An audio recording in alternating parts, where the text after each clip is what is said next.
உறவுகள் அனைவருக்கும் வணக்கங்க. வீடியோக்குள்ள போகிறதுக்கு முன்னாடி உங்கள் பொண்ணான கையால் ஒரு லைக்கை போட்டு சப்ஸ்கிரைப் பண்ணி நம்ம சேனலுக்கு ஒரு ஆதரவு கொடுங்க ஃப்ரெண்ட்ஸ். வாங்க இப்போ நம்ம வீடியோக்குள்ள போகலாம். சிறு திரும்பும் பல்குத்த உதவும் அப்படின்னு சொல்லுவாங்க. என்னதான் தமிழ்ச்செல்வி வேணாம் வெறுத்து போய் ஒதுக்கி நின்று பேசினாலும் கருப்பு எடுத்து சொன்னதுனால அவங்க என்ன சொல்ல வராங்கன்னு கேட்குறாங்க. அதுக்கப்புறம் பாதம் இருக்குங்கிறது கூட எப்படி அவளுக்கு தெரியும்? என்னம்மா கேள்வி கேட்குறான் அந்த சேது, முட்டாள் சேது. ஆனால் அதை கரெக்டாக முள் எடுக்கிறாங்க ஜெனி. அப்போ நான் பார்த்தேங்கிறதையும் சொல்லிடுறாங்க. ஓகே அப்படின்ட்டு அந்த ஆளுக்கு பேசினா அந்த ஆள் என்ன பண்ணுறான், வல்லு வல்லுன்னு விழுகிறான். நீ 10 லட்சம் கொடுத்தா என்னையா நீ பேசுகிற, வையா போன அப்படின்னு சொல்லவும் கருப்பு என்ன பண்ணுறாரு, என்னையா இப்படி எரிஞ்சு விழுகிறான். அப்போ இவன் அந்த மாதிரிலாம் பண்ணியிருக்க தேவையில்லை, இவன் இல்லை, இவனுக்கும் இந்த சம்மந்தம் இல்லை இந்த கேஸுக்கும் அப்படின்னு இவங்களா ஒரு முடிவு பண்ணுறாங்க. அடுத்து வேற என்ன பேசினா இந்த நொரநாட்டியம் மட்டும் என்னமா ஆர்வம், ஏதாவது பேசியிருப்பாளாம். அவள் பேசினா காது கொடுத்து கேட்க மாட்டேன்னு சொன்ன லோலாக்கு இப்போ சொல்லுது. அப்புறமா கருப்பு யோசிச்சு பார்த்துட்டு அதை டெலிட் பண்ணிட்டாராம் அப்படின்னு சொல்ல, ஓ டெலிட் பண்ணிட்டாரா, மைண்டு மூளை பயங்கரமாக வேலை செய்யுது சேதுக்கு. உடனே மாமா நமக்கு இந்த மாதிரி ஆப்பெல்லாம் டெலிட் போயிட்டா அதை மறுபடியும் எடுக்கிற மாதிரி எங்கேயாவது இருப்பாங்கல்ல. ஆமாம் எனக்கு தெரிஞ்சவங்க இருக்காங்கயா, வாயா போவோம், நல்ல ஐடியாயா அப்படின்னு சொல்லிட்டு வேகமாக சேது கிளம்புறாங்க. இங்கே கோர்ட்டில் அப்பா வரப்போகிறாங்க, கேஸ் நடக்குது. ஆனாலும் இதை எப்படியாவது கண்டுபிடிக்கணுமே அப்படிங்கிற ஆர்வத்தில் கருப்பு அவங்க அண்ணன் எல்லாருமே சேதும் போகிறாங்க. அங்கே போனால் பார்த்தீங்கன்னா கதவு மூடி இருக்கு, லாக் ஆயிருக்கு. ஐயோ அண்ணே அப்படிங்கிற, சரி சரி ஃபோன் அடிப்போம் இருடா தம்பி அப்படின்னு சொல்லிட்டு ஃபோன் அடிக்கிறாங்க. அது ஒரு டம்மி பீஸாகவே தான் அண்ணனை ஆக்கி வச்சுருக்காங்க. தண்ணி போர்டில் தான் எப்பவும் இருக்குது. அப்பப்போ கொஞ்சம் ஜோக்கு பண்ணிக்கிட்டு இருக்காரு சேதுவோட அண்ணன். இப்போ ஃபோன் நம்பரை பார்த்து ஃபோன் அடிக்கிறாங்க. அவங்களும் வந்துடுறாங்க. வந்ததுக்கப்புறம் என்னங்கய்யா மணி 9:30 தான் வருவோம், அதுக்குள்ளே என்ன அப்படிங்கிறாங்க. அட வாங்குங்க, என்ன ஃபோன் வாங்குறீங்களா இல்லை எதுவும் ரிப்பேரா அப்படிங்கிறாங்க. அட அதெல்லாம் இருக்கட்டும் வாப்பா அப்படிங்கிறாங்க. என்ன ஃபோன் கடை மட்டும் தான் வச்சிருக்கீங்களா, வேற என்ன? நாங்கள் எல்லாமே வச்சுருக்கோம், ஜெராக்ஸு மிஷினில் இருந்து எல்லாமே ஸ்பேர் பார்ட்ஸில் இருந்து என்னென்ன பண்ணணுமோ அம்புடு நாங்கள் வச்சுருக்கோம் அப்படிங்கிறாங்க. அண்ணே உங்களுக்கு தான் தெரியுமே என்னண்ணே. அட எனக்கு தெரியும்ப்பா அப்படின்னு கருப்பு உள்ளார கூப்பிட்றாங்க. இங்கே வா அப்படின்னு சொல்லிட்டு என்ன அப்படிங்கிறாங்க. அட வாயா அப்படின்னு உட்கார வச்சு, இங்கே பாரு இந்த ஃபோனில் இரு இந்த ஃபோனில் எல்லாமே அழிஞ்சிச்சுன்னா மறுபடியும் எடுக்கிற மாதிரி உன்ட்ட சிஸ்டம் இருக்கா அப்படின்னு சொல்ல, இருக்கே நாங்கள் எல்லாமே பண்ணி கொடுப்போமே அப்படின்னு சொல்ல, அப்பாடா மாப்பிள்ள எல்லாம் சொல்லிட்டானே, அப்போ ஃபோனை போட்டு உன் தங்கச்சியை வர சொல்லு. அதான் நான் முன்னாடியே வர சொல்லிட்டோம்ல, என்ன ஆமாம் இந்த வந்துக்கிட்டு இருக்கா, அதுக்கெல்லாம் வருவாளே அப்படிங்கிற மாதிரி பார்க்க பாவம் கருப்பு வந்து கெஞ்சி கூப்பிட்றாரு. அதை விட மாமனார் வெளியில் வரணும், அதுக்காக இந்த பிள்ளை காலேஜுக்கு போகிறத விட்டுட்டு கூட வருதுங்க. பார்த்தா இறங்குது அப்படின்னு இங்கே சேது திரும்பிக்கிறாரு. நீ போடா போக்கத்தவனே அப்படின்ட்டு நம்ம தமிழ்ச்செல்வி உள்ளார போகுது. வாமா தமிழ் அப்படிங்கிறாங்க. அண்ணே இந்தாங்க ஃபோனுக்காக தான் வந்தேன் அப்படின்னு ஃபோனை கொடுக்குறாங்க. ஃபோனை வாங்கிட்டு வேகமாக அப்படி பார்க்குறாரு. உள்ளுக்கு ஆப்பில் போகிறாரு. ஏதோ சிஸ்டம் பண்ணுறாங்க இவங்க, அதை எதையும் பண்ண இவங்க அதுக்குள்ளே பார்த்தா அப்படி பார்க்க, என்னம்மா தமிழ் நல்லா இருக்கியாம்மா? நல்லா இருக்கேனே அப்படிங்கிறாங்க. வேறு ஏதாவது நான் பார்த்துட்டேன், கண்டிப்பாக அது வந்து பாத வெடிப்பு இல்லை, சக்திக்கு நல்லா அந்த அண்ணனுக்கு எதுவும் இல்லை அப்படின்னு அடித்து சொல்கிறாங்க. அப்படியே சேது பார்க்குறாங்களா, உண்மையத்தை அவள் சொல்லுவான்னு நினைக்கிறேன். அப்பா மேலே மரியாதை தான் இருக்குது, ஆனாலும் ஃப்ரெண்டுக்காக கல்யாணம் பண்ணி வைக்கிறேன்னு போயிட்டு என் அப்பனை உள்ளர வச்சுட்டு அடி பாவி அப்படின்னு இப்போ மனசுக்குள்ள நினைக்கிறாருங்க. அடுத்து எல்லாத்தையும் ஒன்றுன்னா ஆப் எடுத்துகிட்டு இருக்காங்க. என்னென்ன ஆச்சு, கோர்ட்டுக்கு வேற போகணுன்னே அப்படிங்கிறாங்க. இருப்பா அப்படின்னு உள்ளார போகிறாங்க. இந்த கிளிக் ஆயிடுச்சு அப்படின்னு சொல்லி அப்படி எல்லாத்தையும் எடுத்துடுறாங்க. இந்த பாருங்க அப்படிங்கிற தமிழ் வேகமாக வாங்க, தமிழும் வர சேதும் வர 2 பேரும் மண்டையில் மோதிக்கிறாங்க. அடுத்து ஐயோ அப்படின்னு தேய்ச்சிக்கிறாங்க. பார்த்து வர மாட்டியா, அறிவு இல்லையா அப்படின்னு சொல்ல, ஏன் அதே நான் கேட்கலாம்ல, நீங்கள் பார்த்து வர மாட்டீங்களா, உங்களுக்கு அறிவு இல்லையா, ஐயோ சண்டையை நிறுத்துங்கப்பா அப்படின்னு கருப்பு திட்டிட்டு வாங்க பார்ப்போம் அப்படின்னு பார்க்குறாங்க. உள்ளுக்க போனால் எல்லாருமே இருக்குது. இந்த பாருங்க அப்படிங்கிறாங்க. இந்த ரிப்போர்ட்டையும் பார்க்குறாங்க. இதில் ஏதோ எனக்கு மனசு உறுத்தலாக இருக்குது அப்படின்னு சொல்ல, சேதுவும் அதே தான் சொல்கிறாரு.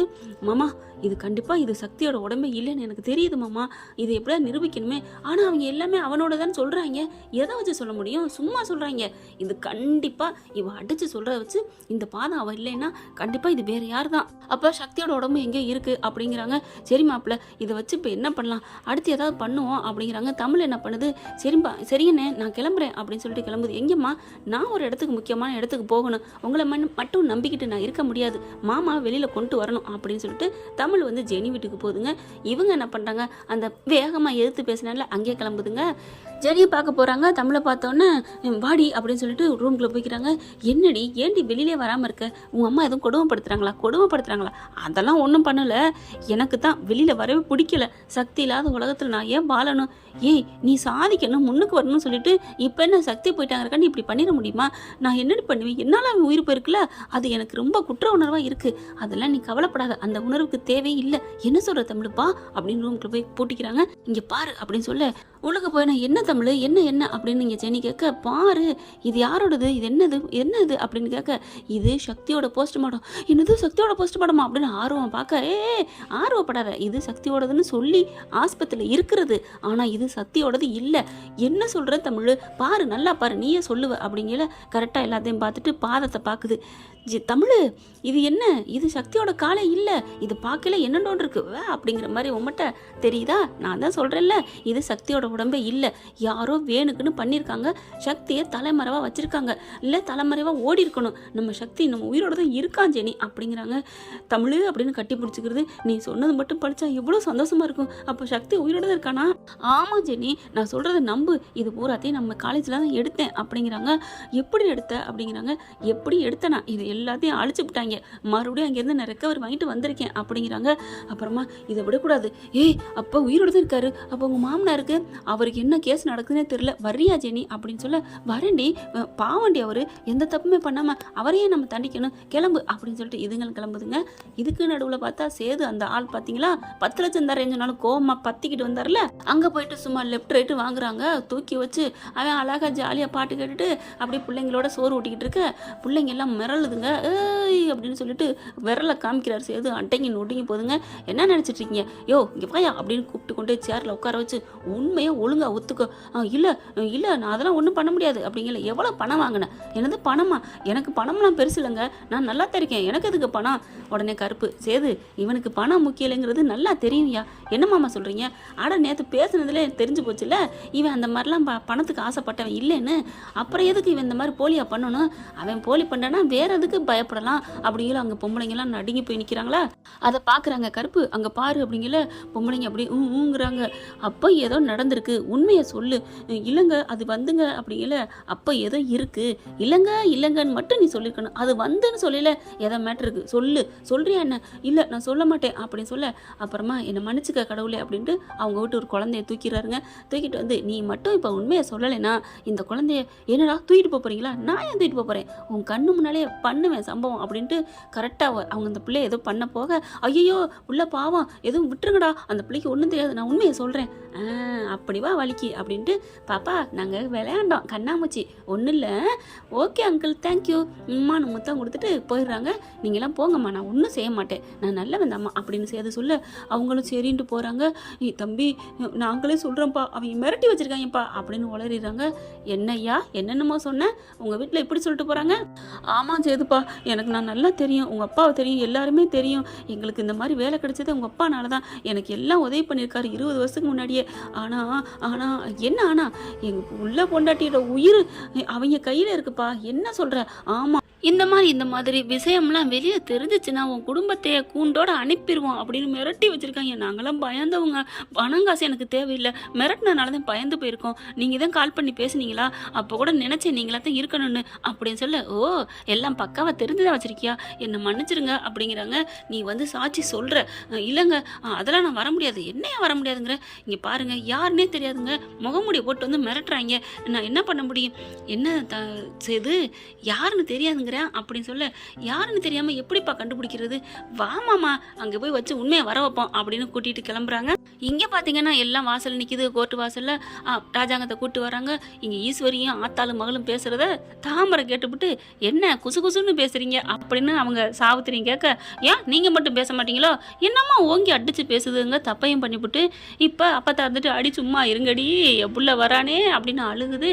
அவர் பாட்டுக்க போறாருங்க. பாவம் அந்த மனுஷன், நல்லா இருந்த மனுஷன் எப்படி இதுன்னா இப்படி ஆகிட்டேங்கிற மாதிரி இருக்குது. அடுத்து எல்லாம் கோர்ட்டுக்குள்ளே போகிறாங்க, வாதாடினா ராஜாங்கம் தான் எல்லாம் பண்ணாருன்னு தெளிவாக இருக்குது. இந்த மாதிரி ஜெனியே நல்லா கரெக்டாக வாக்குமூலம் கொடுத்துருக்கு, அதனால் அவங்களுக்கு நாங்கள் தீர்ப்பு சொல்கிறோம் அப்படின்னு சொல்லிடுறாங்களா. தீர்ப்பு சொல்லுங்க அப்படிங்கவும் 7 வருஷம் நாங்கள் சிறை தண்டனை கொடுக்குறேன்னு நீதிபதி சொல்லிடுறாரு. 7 வருஷம் நீதிபதி இந்த மாதிரி தீர்ப்பு சொன்னதையோட ஐயோன்னு அழுக ராஜாங்கம். பார்த்தா ராஜாங்கத்தை விட அவங்க அம்மா தாங்க அழுகுது. அப்படியே துடிக்கிறாங்க, எல்லாரும் கத்துறாங்க. அப்படியே ஆஹான்னு சிரிக்குது ஈஸ்வரி. அம்மா என்னம்மா சிரிக்கிற, நான் ஒரு கற்பனை பண்ணேன்டி, செம்மையா இருக்குடி. என்ன ராஜாங்கத்தை உள்ளுக்க பிடிச்சி போறாங்களா, தண்டனை கொடுத்துட்டாங்களா?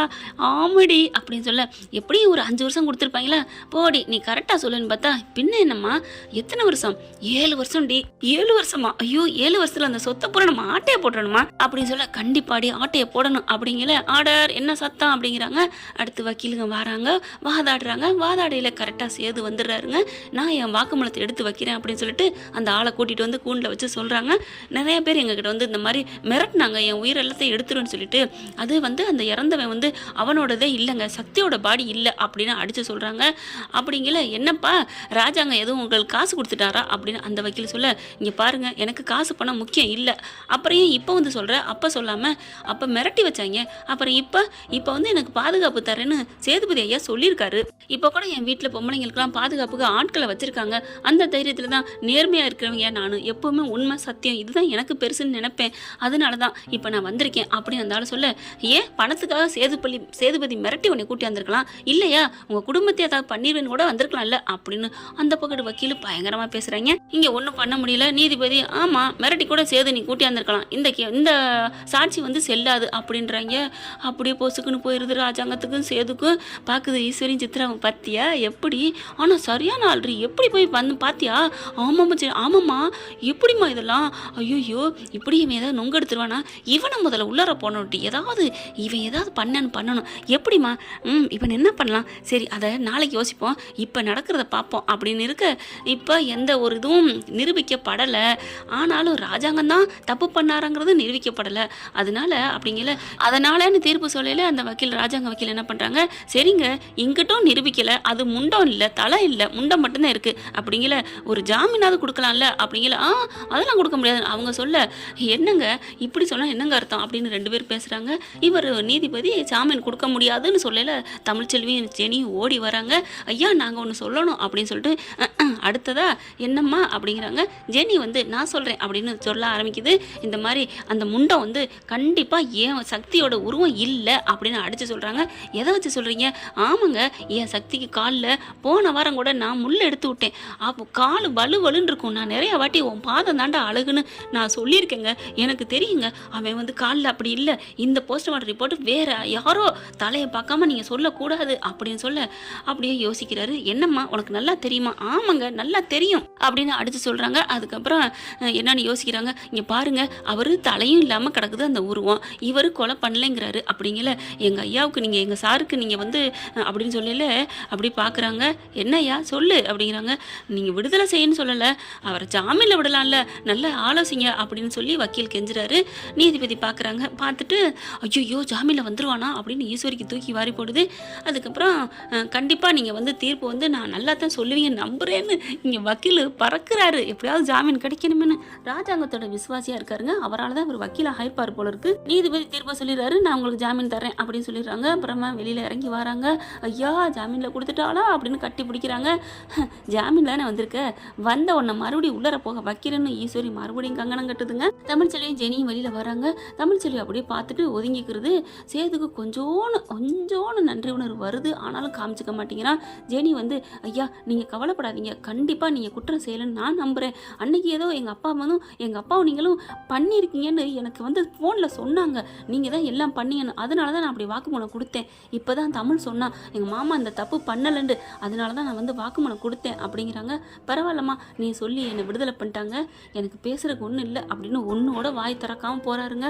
அப்படியே ஐயா ராஜாங்கன்னு கிளவி பின்னாடியே போக எல்லாம் அழுதுகிட்டே போக, இங்கே ஈஸ்வரி சித்ரா மட்டும் போங்கடா போங்க அப்படிங்கிற மாதிரி பேச ஆரம்பிக்க. தாமரையும் சாவித்திரியும் பார்க்குதுங்களா, ஐயோ அம்மா இதுக பார்க்குது, அப்புறம் இதுகளுக்கு வேற ஏதாவது தீனி போடணும், ஏதாவது நொய்யுங்க நீ வா அப்படின்னு சொல்லிட்டு கிளம்புதுங்க. காருக்குள்ள எல்லாரும் ஏறிடுறாங்க. அம்மாச்சி மட்டும் இரியா அப்படின்னு இறங்குது. என்னம்மாச்சி என்ன பார்த்தா அப்படிங்கிறாங்க. ஐயா ராஜாங்கம் நீ எல்லாம் அப்புறம் பார்த்துக்க, ஒன்று நன்றி உணர்வு வேணும். நீ இப்போ வெளியில் வந்திருக்கேன்னா அதுக்கு அந்த தமிழ் தான். அத்தை நம்ம மாமா உள்ளுக்கு போனதுக்கும் அவள் தான் அத்தை காரணம், அவளை போய் பார்க்க போறீங்களா? ஏய் இருடி எல்லாம் எனக்கு தெரியும், அவள் தான் காரணம் உனக்கு தெரியுமா அப்படின்னு சொல்லிட்டு இறங்கி போகிறாங்க. தமிழ்னு கூப்பிடுறாங்க பின்னாடியே போயிட்டு. ஆனால் நம்ம தமிழ் பேசாமல் போகுது. அடியே நான் பாட்டிடி உன் அம்மாச்சிடி தள்ளி போய் நின்றுட்டு திரும்பி நிற்கிதுங்க. பார்க்குது, ஏண்டி இவ்வளோ தூரம் என்னை ஓட வர வச்ச? அங்கே எல்லாம் காற்று கருப்பு இருக்குல்ல, அதெல்லாம் அண்டக்கூடாதுன்னு தான் இங்கே வந்து நிற்கிறேன் பாட்டி அப்படின்னு சொல்ல, ஏண்டி இப்படி பண்ணுற? கையை பிடிக்குது. ரொம்ப நீ நல்லா இருப்படி, என் பிள்ளைய வெளியில் கொண்டாந்துட்டுடி, உன் பிள்ளை வயிற்றில் இருக்க பிள்ளை நல்லா இருக்குண்டி அப்படின்னு சொல்ல அப்படியே பார்க்குறாங்க. என்னடி பார்க்குற அம்மாச்சி, யார் என்ன சொன்னாலும் சரி, எனக்கு சத்தியம் நேர்மை கையில் இருக்குது, நான் நல்லா தான் இருப்பேன் அப்படின்னு சொல்ல, ஜெனியும் வருது, வா நம்ம கிளம்புவோம் அப்படின்னு சொல்லி கிளம்ப, அடியே நீ நல்லா இருப்படி, நீ நல்லா இருப்படி அப்படிங்கிறாங்க. பரவாயில்ல அம்மாச்சி, நீங்கள் போங்க, உங்கள் பேரையும் கூப்பிட்றாரு அப்படின்னு சொல்ல, டேய் இருடா அப்படிங்கிற, வா அம்மாச்சி என்ன இப்போ பேசிகிட்டு இருக்க? டேய் என்னடா கொஞ்சம் கூட நன்றி இல்லாமல் பேசுகிற? எல்லாத்தையும் காரணம் அவ தானே, அப்புறம் என்ன? தமிழ்ச்செல்விக்கு உடனே ரோசம் சுருன்னு பொத்துக்கிட்டு வருது. இங்கே பாருங்க அப்படின்னு விரலை வசத்திக்கிட்டு, இவ்வளோதான் உங்களுக்கு மரியாதை, நானும் போனா போதுன்னு பார்க்குறேன், இந்த இதுக்கும் எனக்கும் எந்த காரணமும் இல்லை, எந்த சம்மந்தம் இல்லைன்னு சொல்லிட்டேன், பாரு ஜெனி எப்படி பேசுகிறாரு அப்படின்னு சொல்ல, அண்ணே ஏன்னு எப்படி பண்ணுறீங்க, தமிழுக்கு இதுக்கு எந்த சம்மந்தம் இல்லை அப்படின்னு சொல்ல, அவதாம்மா ஃபோன் பண்ணி உனக்கு கல்யாணம் பண்ணி வச்சா அப்படிங்கல. ஏதோ தெரியாம, என்ன தெரியாமல் நான் பண்ணிட்டேன் நீனு சொல்கிற, நான் எதுவுமே ஃபோன் பண்ணலை ஜெனி அப்படிங்கிறாங்க. சரி விடு, யாரோ பண்ணியிருக்காங்க, அதை இவர் தான் கண்டுபிடிக்கணும். அண்ணே நான் மறுபடியும் அடித்து சொல்கிறேன், தமிழ் வாயிலேருந்து பொய்ங்கிற வார்த்தையே வராது. ஏதோ ஒரு சந்தர்ப்பத்துக்கு ஏதோ ஒரு சின்னதாக பண்ணாலும் அது அடுத்தவங்க மனசு நோகாமல் இருக்கிற அளவுக்கு தான் அவள் பொய்யே சொன்னாலும் சொல்லுவாளே தவிர, மற்றபடி அவள் சுட்டு போட்டாலும் பொய் சொல்ல மாட்டா. அவள் உண்மையிலே சத்தியத்துக்கு மறுபிறப்புன்னு நான் சொல்கிறேன். அவள் இவ்வளோ அடித்து சொல்கிறான்னா நீ நம்புனே, அவள் ப்ளீஸ்னே அப்படின்னு சொல்ல அப்படியே சேர்த்து பார்க்குறாரு. வீட்டுக்கு போ, அவங்க ஃபோன் வீட்டில் தானே இருந்திருக்கு, அப்போ யாரை எடுத்து பேசியிருக்கலாம்ல, உனக்கு பிடிக்காதவங்க இங்கே இருக்கலாம்ல, பாருண்ணே யோசினே, எல்லா பக்கமும் கண்ணை வையினே அப்படின்னு சொல்ல, அப்படியே ஆமையா அதைத்தான் நானும் சொல்கிறேன், இந்த சிரிக்கி மழு இங்கே பாரு பேசுகிறத பார்த்தா ஈஸ்வரியும் அவங்க ஆத்தாள் மகளும் எஹோன்னு சிரித்து பேசுகிறாளுங்க, சிரிக்கிற பாத்தியாடா அப்படிங்கல அப்படி பார்க்குறாரு. நம்ம பார்த்துக்குவோம், சரிடி தமிழ் நாங்கள் வர்றோம் வாடா அப்படின்னு கூட்டிகிட்டு போகிறாங்க. கிளவி என்ன எதுக்கு அங்கே போய் பேசிட்டு வர அப்படின்னு சாவித்திரி சொல்ல, பொடி அப்படின்னு சொல்லிட்டு கண்டுக்கவே இல்லை. ஈஸ்வரி பார்க்குது, ஏன் தான் அவகிட்ட பேசுகிறீங்க, இப்போ சாட்சி சொன்னதுனால நம்ம மாமா வெளில வந்தார் நினைக்கிறீங்களா, மாமா மேலே தப்பு இல்லை, வெளில வந்தார், அப்படியே நிரூபிச்சுட்ட பாரு. சேது கொண்டு அந்த சாட்சி கூட தள்ளுபடி பண்ணிட்டாங்க, என்ன பண்ண போற, ஒன்றும் பண்ண முடியாது, நேரம் என் புள்ள ஜெயிலில் போயிருப்பான், இனிமே அடுத்த வாய்தா எப்போ அதுலேயும் நாங்கள் நிரூபிச்சா தான் ஜாமீனில் வர முடியும். ஆனால் அது வரைக்கும் என் புள்ள என்ன ஆயிருக்கும், இப்போ என் புள்ள வெளில வந்திருக்கானா அதுக்கு தமிழ்ச்செல்வி கூட்டு வந்த ஜெனிதாண்டி காரணம், அவளுக்கு போய் ஒரு நன்றி சொல்ல நம்மளாம் முன்னுக்கு வர முடியாது, பேசாம போடி போக்கத்தவளை அப்படின்னு சொல்லிட்டு, ஐயா வாயா ஐயா ராஜாங்கம், நான் போய் நன்றி சொல்லிட்டு வந்தது எதுவும் தப்பாயா அப்படிங்கல. ராஜாங்கம் வாயே திறக்கலங்க, பாவம் அந்தளவுக்கு வாங்கின அடி. அப்படியே சேது பார்க்குறாரு, அப்பா நீங்கள் எதுவும் நினைக்காதீங்கப்பா, நான் உங்களை வெளில எடுப்பேன்ப்பா அப்படின்னு சொல்ல, சேது பாட்டி பார்க்குது, கிழிச்ச நீ கூட்ட அந்த சாட்சி என்னடா ஆச்சு, ஆனால் தமிழ் அப்படியே இருக்காம உனக்கும் ஐடியா சொல்லி அவளும் போயிட்டு ஆளை கூப்பிட்டு வந்திருக்கா பார்த்தியா, அவளை நீங்களாம் மறக்காதீங்கடா மறக்காதீங்க அப்படின்னு சொல்லுது. ஆனால் சேது யோசனை வச்சுட்டாருங்க, சின்னம்மா மேலே ஒரு கண்ணு. பார்க்கலாம் ஃப்ரெண்ட்ஸ் என்ன நடக்க போகுதுன்னு. Thank you friends. இந்த வீடியோ உங்களுக்கு பிடிச்சிருந்தா தயவு செய்து லைக் பண்ணுங்க. இன்னும் அப்டேட்ஸ்க்காக சேனலை சப்ஸ்கிரைப் பண்ண மறக்காதீங்க. நம்ம கிட்ட இருக்க எல்லா சேனல்ஸோட லேட்டஸ்ட் வீடியோ அப்டேட்ஸ்க்காக மேல ரைட் சைடுல காட்டுற லிங்கை கிளிக் பண்ணி வாட்ஸ்அப் குரூப்ல ஜாயின் பண்ணுங்க. உங்களிடம் விடைபெறுவது நான் உங்கள் மெஹர்.